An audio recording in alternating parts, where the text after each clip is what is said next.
नमस्कार, मैं हूं आचार्य धनंजय। डेली लाइन के विशेष ज्योतिषी कार्यक्रम एस्ट्रो चक्र में आप सभी दर्शकों का स्वागत है।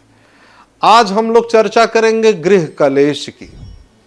एक तो वर्तमान समय में भाग दौड़ भरी जीवन, इस जीवन में भी समय की कमी के साथ साथ एक सबसे बड़ी समस्या क्या है? घर का कलह कलेश, वैचारिक मतभेद।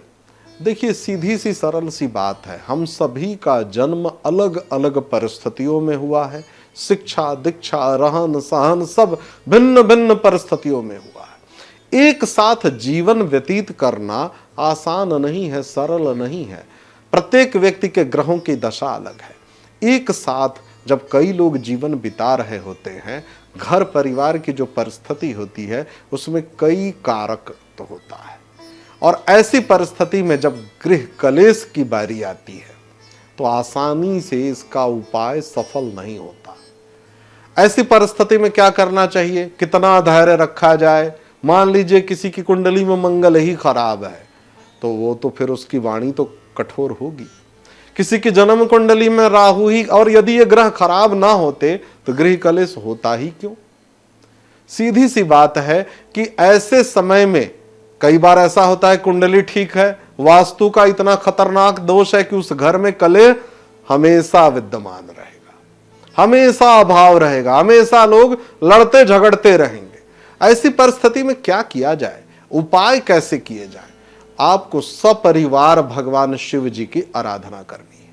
परिवार के सभी सदस्यों से एक एक रुपए का सिक्का ले लीजिए, या उनकी इच्छा के अनुसार थोड़ा थोड़ा धन ले लीजिए। घर के पास कोई भी पूजा पाठ या धर्म का स्थान हो वहां पर जाकर के दान कर दीजिए। हनुमान चालीसा का नित्य नियमित पाठ करिए और प्रयास करिए कि ये सारे उपाय सपरिवार किए जाएं। शिव जी की भी जो आराधना करिए तो सपरिवार करिए। उसमें कार्तिकेय जी हों, पार्वती जी हों, गणेश जी हों, नंदी जी हों, सपरिवार करिए। पूजा पाठ की जो स्थान होता है इसका भी बड़ा महत्वपूर्ण इसमें योगदान है।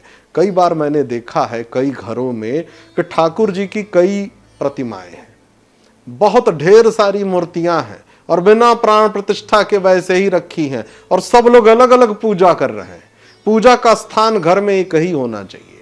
अलग अलग होने से सदैव कलह कलेश विद्यमान रहता है। एक जगह पे एक स्थान पर ही बैठ के पूजा करनी चाहिए।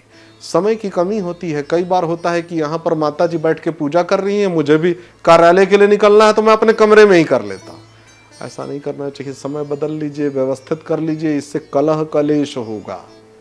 क्यों? क्योंकि इंद्र को अलग से वरदान है, खुले में जप नहीं करना चाहिए, ढेर सारी मूर्तियां नहीं। देखिए, मूर्ति पूजन में कई नियमों का पालन है, इसलिए ध्यान थोड़ा सा आपको छूट दे देता है। और इसीलिए वर्तमान समय की व्यवस्था को देखते हुए ही ध्यान पर सदैव मेरा जोर होता है। पूजा की तो अपनी पद्धति है, उसका एक अपना अनुशासन है, उसकी एक अपनी व्यवस्था है। उसमें आसन चाहिए, उसमें दीपक चाहिए, उसमें धूप दीप नैवेद्य, पंचोपचार षोडशोपचार पूजन की विधि के समस्त नियमों का पालन निश्चित रूप से करना होगा। उसमें कोई भी ढिलाई नहीं रखनी होगी, अन्यथा उसका जो फल होगा उसमें आपको कष्ट होगा, क्योंकि उसमें देवी देवताओं की अलग अलग प्रक्रियाएं हैं। उसके प्रभाव से आपको घर में देखने को मिलेगा कि इतनी पूजा तो हो रही है, सभी लोग मिलकर के पूरा घर भर पूजा करता है, लेकिन घर में सदैव अभाव बना रहता है, सदैव आपस में वैचारिक मतभेद रहता है, सदैव कलह की स्थिति बनी रहती है। आपको इसके उपाय में क्या क्या करना है? हनुमान चालीसा का पाठ करना है, शिव जी की सपरिवार आराधना करनी है, और प्रयास करिए कि इष्ट देवता या जिनकी दीक्षा प्राप्त हो केवल उन्हीं की मूर्ति या उन्हीं की प्रतिमा रखिए। ढेर सारे देवी देवताओं की स्थापना के बिना, प्राण प्रतिष्ठा के बिना मूर्तियां और चित्र बिल्कुल ना रखिए। आज के कार्यक्रम में बस इतना ही। आप सभी दर्शकों का बहुत बहुत धन्यवाद। नमस्कार।